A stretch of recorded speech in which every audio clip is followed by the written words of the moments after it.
Nous allons parler aujourd'hui du conseil et tout au moins du développement de cette activité conseil et des conditions de la réussite pour que cela fonctionne. Le conseil, tout le monde en parle et depuis longtemps.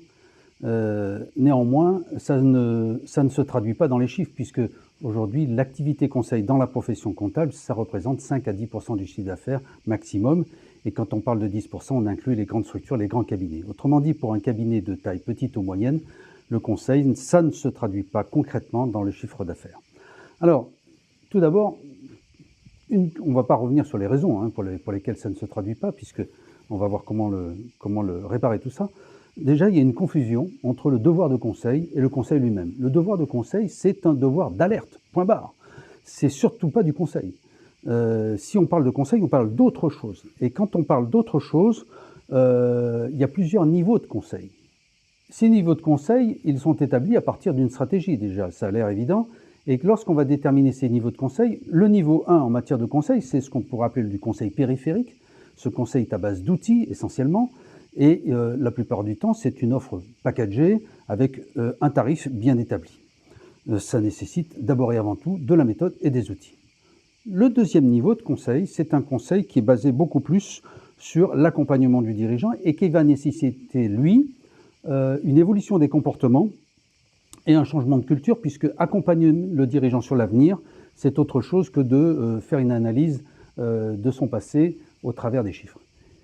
Et puis, le troisième niveau de conseil, ça revient à faire cohabiter des cultures différentes. Autrement dit, d'aller chercher des compétences qui sortent du métier propre de l'expert comptable, et donc de savoir cohabiter avec faire cohabiter en tout cas ces différentes cultures.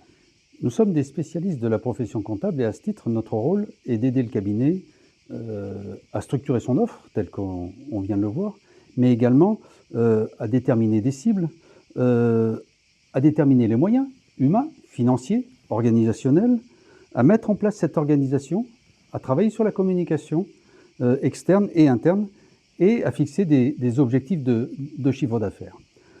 Tout ceci, dans un contexte très particulier dans cette profession, c'est que globalement, nous avons 6 à 7 mois dans l'année pour mettre en œuvre ces plans d'action, puisque la période fiscale vient gommer une bonne partie de cette année. Donc c'est extrêmement court, il ne faut pas perdre de temps et attendre le mois de septembre ou d'octobre avant de lancer quelque chose, parce que très vite, on perd une année entière.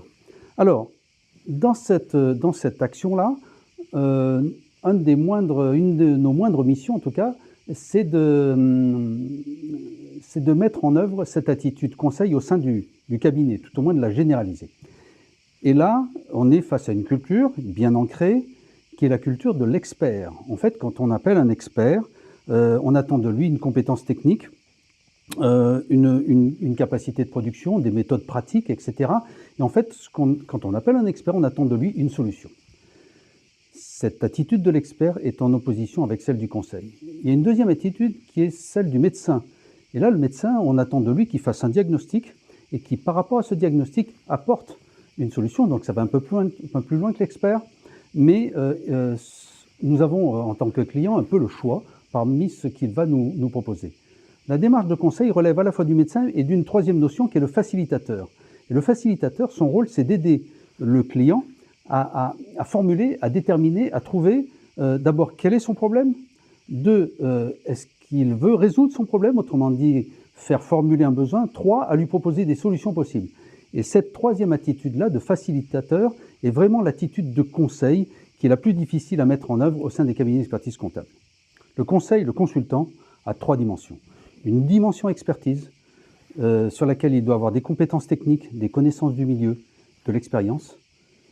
Un esprit de méthode, deuxième point important, c'est-à-dire la capacité à conduire un projet, la capacité de synthèse, l'ouverture d'esprit, et enfin, des réelles capacités de communicant et de pédagogie pour faire comprendre et faire adhérer son client, l'entreprise qui est en face de lui. Notre rôle, c'est de vous aider à acquérir toutes ces pratiques et ces compétences et à les mettre en œuvre. À bientôt!